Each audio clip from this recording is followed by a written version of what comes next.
અહેમદાબાદ મિત્ર ન્યૂઝમાં આપનું સ્વાગત છે। સરખેજ રોઝાનો ઇતિહાસ અને ઐતિહાસિક વારસો જાણવા અને સમજવા રવિવાર 29 ઓગસ્ટ 2021ના રોજ સફરે વિરાસત સરખેજથી ધોળકા હેરિટેજ ડ્રાઈવ રાખવામાં આવી હતી। સફરે વિરાસત એટલે આપણા દેશની ધરોહરની સંસ્કૃતિ, આસ્થા અને સભ્યતાના વારસો લોકો સુધી પહોંચવાનો પ્રયાસ। અને આ પ્રયાસને કામયાબ બનાવવા association of Muslim intellectual Ami group દ્વારા હેરિટેજ ડ્રાઈવનું આયોજન કરવામાં આવ્યું હતું, જેમાં શેખ અહમદ ગંજબક્ષ ખટ્ટુ, સરખેજ જામા મસ્જિદ, બાદશાહ મહેમૂદ બેગડા અને રાણીના મકબરા, બાદશાહ અને રાણીના મહેલના ઇતિહાસ વિશે હિસ્ટ્રી વિસ્તારથી બતાવવામાં આવી હતી। ત્યારબાદ સરખેજથી 30 કિલોમીટર દૂર ધોળકા જ્યાં મિડલ દેવીએ બાંધેલ મલાવ તળાવનો ઇતિહાસ ખૂબ જ યાદગાર છે। જો તમારે ન્યાય જોવો હોય તો મલાવ તળાવ જુઓ। આ ઐતિહાસિક શહેરમાં બહેલોલ ખાન ગાઝીની મસ્જિદ, અલીફ ખાન મસ્જિદ, ખાન તાલાબ, હઝરત શાહ દરગાહ અને ટાંકા મસ્જિદ છે। ખૂબ સુંદર મોન્યુમેન્ટની મુલાકાત લીધેલ અને 50થી વધુ ટીમના સભ્યો સાથે યાદગાર અને માહિતગાર પ્રોગ્રામ ત્યાંની લોકલ ટીમના સપોર્ટથી કામયાબ રહ્યું હતું।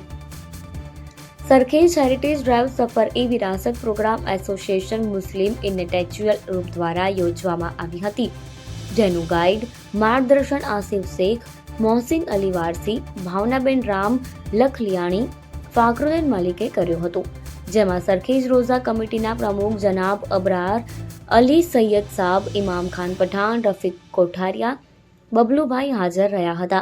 કાર્યક્રમમાં સમાજના આગેવાનો અને પ્રોફેશનલ અને બહોળી સંખ્યામાં બહેનો અને યુવાનો જોડાયા હતા, જેમાં Uvais Tareswala, doctor Mehmood Qureshi, Rafiq Memon, Nasir Shaikh, Kasif Siddiqui, doctor Arif Shaikh, advocate Rais Shaikh, principal Pathan Saheb, Sabir Modan, Salman Sayed, Sanu Sayed, Shahib Ansari, Abid Shaikh, Salman Shaikh, Fatima Pent Giyawala, Hunain Sethwala, Ali Mansuri, doctor Saima Sayed, Majid Shaikh, Shahnaz Banu Khan, Javed Khan, Jitendra Rajput, Milan Vaghela, Maheshji, doctor Amreen Shaikh, Abdul Kadir અને અન્ય પણ કાર્યક્રમમાં જોડાયા હતા।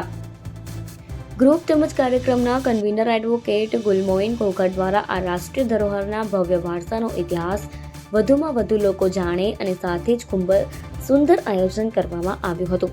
આપણી સભ્યતા અને વારસો સમાજના દિલમાં રહે તેવી યાદગાર ક્ષણો આ સુંદર કાર્યક્રમમાં જીવંત થઈ હતી। આ પ્રોગ્રામ અહેમદાબાદ મિત્ર ન્યૂઝની ટીમ દ્વારા કવર કરવામાં આવ્યો હતો। मैं जुहापुरा रहता हूँ और 25 साल से आरी जरदोजी का क्राफ्ट पे काम करता हूँ। मैं पहले कॉमर्शियल काम करता था, अहमदाबाद के सब शोरूम बोटिक्स वालों का काम करता था, पर ये कंप्यूटराइज मशीन एम्ब्रॉयडरी आने के वजह से हमारे आर्टिजनों को बहुत सारी तकलीफ़ पड़ी।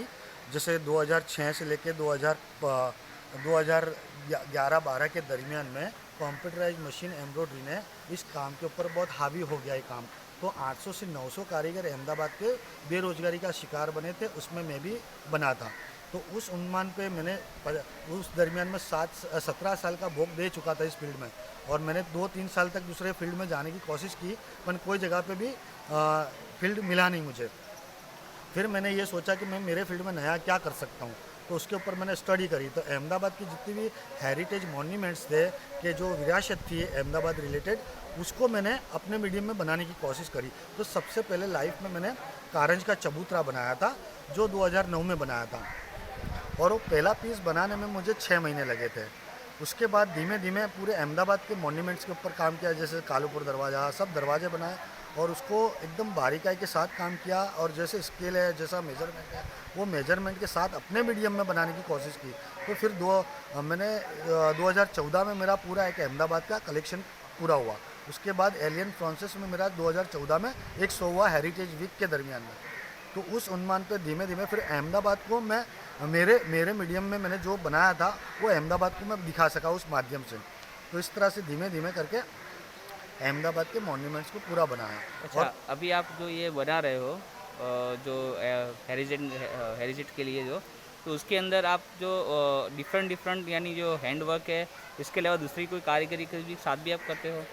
मैं हैंड एम्ब्रॉयडरी में जरदोजी क्राफ्ट, आरी क्राफ्ट और जरदोजी में बहुत सारी टेक्निक होती है और टेक्निक से इस मीडियम में मैं बनाता हूँ। मैं इस क्राफ्ट में मैंने अभी तक 25 साल डाल चुके हैं। अब मैं मेरे क्राफ्ट में हेरिटेज को इन्वॉल्व किया है और जैसे कॉरपोरेट कंपनियां, संस्था, वो इस माध्यम से कंपनी ब्रांडिंग के साथ मैं हेरिटेज मॉन्यूमेंट्स बनाना चाहता हूँ, जिससे कि हेरिटेज प्रत्ये एक अवेयरनेस भी क्रिएट होगी, हमारा क्राफ्ट जो है वो भी जिंदा होगा और ये सब हैंडमेड से बनाए तो जैसे गवर्नर तक पहुँचे, रूपाणी साहब तक पहुँचे, ऐसे डिफरेंट वेल विशेष लोगों तक ये प्रोडक्ट्स पहुँची है, जिससे कि एक मैसेज के रूप में काम को मैंने डेवलप करने का एक प्रयास किया है। ये हेरिटेज वॉक हमने ये दूसरा आज एपिसोड है। इसके पहले हमने अहमदाबाद की जो पुरानी शाही मस्जिद है उसका किया था कि यहाँ लोग ये पुरानी अहमदाबाद जो है, जब दिल्ली और आगरा जब वहाँ पर शाही इमारतें नहीं बनी थी तभी इस अहमदाबाद की शाही इमारतें बनी थी।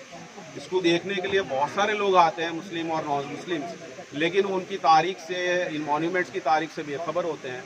हमारी छोटी सी कोशिश ये है कि ये मॉन्यूमेंट्स के पीछे किन लोगों ने बनाया, उनकी नीयत क्या थी, मकसद क्या था, इस तारीख से लोगों को बाखबर करें, इतिहास के बारे में लोगों को बताएं।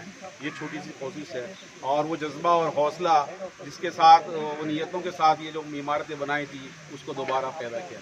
सर एक क्वेश्चन, अगर हेरिटेज बिल्डिंग तोड़ी जाए तो उसका गुनाह क्या है? मैडम देखिए, हेरिटेज के ताल्लुक से लॉज, मैं हूँ इसमें इसलिए बोल रही हूँ आपसे। लॉज अलग हैं। मस्जिद के ताल्लुक से तो हदीस, मतलब अल्लाह ताला की बहुत है, आयतें भी है कुरान की और हदीसें भी है, लेकिन अभी ज़्यादा तफसील का मौका नहीं है। लेकिन एज ए लीगल ह्यूमन ये हमारी कोशिश होनी चाहिए कि जो मॉन्यूमेंट्स हैं जो हमारे पुरखे छोड़ कर गए हैं उसको बचाने के लिए हम संजीदा हों। लेकिन जमीन दोष कर दी उसका। बहुत सारी इमारतें हैं जो अभी जमीन दोष की गई है। मैं बाबरी मस्जिद के बारे में बात नहीं कर रही हूँ। नहीं देखिए जी, मैं जहाँ तक जैसे हमारे सैयद साहब ने जो बताया है कि मिसाल के तौर पर यहाँ पर अभी रानी का महल और राजा का महल है, इतनी खंडर हालत में है, यानी ये समझिए सिर्फ आगे की दीवार है, पीछे का पूरा महल तो गायब है।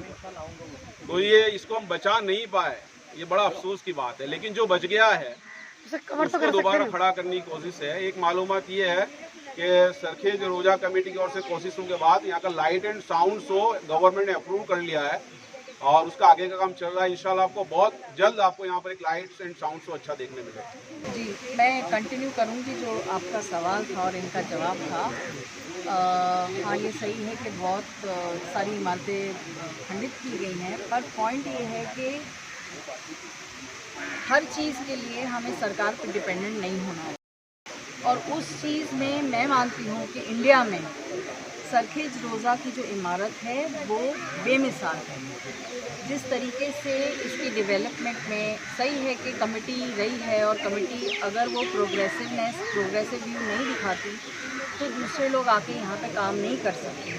बट जो डेवलपमेंट यहाँ पे हुआ है वो टोटली कंसर्न सिटीजन्स की मेहनतों से हुआ है। पहले अपनी बात रख दी थी मोहन भाई के रिक्वेस्ट से, फिर से आप सबका तहे दिल से शुक्रिया अदा करता हूँ, क्योंकि ये एक मॉन्यूमेंट है, एक ऐसा मॉन्यूमेंट है जो लोगों तक जा नहीं सकता, लेकिन लोग यहाँ तक आ सकते हैं और इसलिए हमने काफ़ी कोशिशें की है, कल्चरल प्रोग्राम सब किए हैं, तो लोग यहाँ आए, उन्होंने देखा। और आज जो ये सफ़र विरासत का जो प्रोग्राम यहाँ रखा मोहिन भाई उनकी पूरी टीम ने, वो एक ऐसा प्रोग्राम है कि जो लोगों तक ये मॉन्यूमेंट को ले जाएगा, लोगों तक ये हिस्ट्री को उजागर करेगा।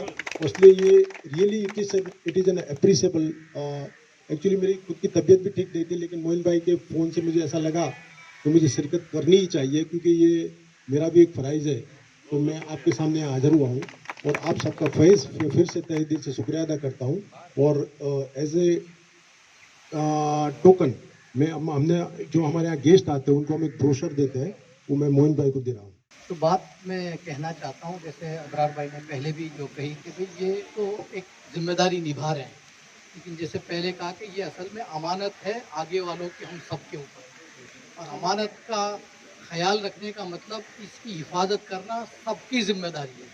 और एक तो उसका काम ये कि जितने लोग यहाँ आएँ और इस तारीख़ को देखकर इंस्पायर अगर नहीं होते हम, और दो चीज़ें, मैं जब भी कहीं जाता हूँ, अभी मैं दिल्ली गया, हुमायूं के मकबरे पर बहुत ज़माने के बाद, कुतुब मीनार, तुर्की गया, वहाँ पर तोपकपी देखा। तो दो निगाहें बहुत ज़रूरी। एक तो एजुकेशनल है कि भाई भाई मालूमात हासिल, लेकिन असल ये है कि ये कौन लोग थे, आखिर को इनके अंदर ऐसी क्या खूबियाँ थी जिसकी वजह से अल्लाह पाक ने इनको, जो अल्लाह पाक ने जो वादा किया था तुमको खलीफा बनाएंगे, तो वो क्वालिटी उन्होंने पूरी की थी।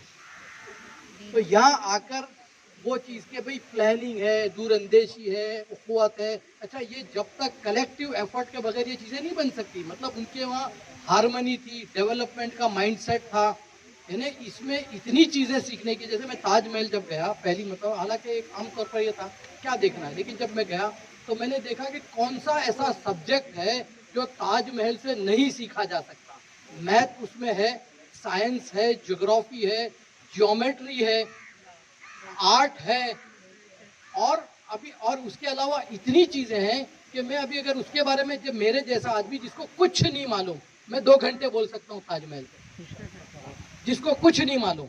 अगर आसिफ भाई अगर जाएं और बोले तो पता नहीं कितना निकालेंगे उसमें। तो कहने का मतलब ऐसा ही इसमें भी है।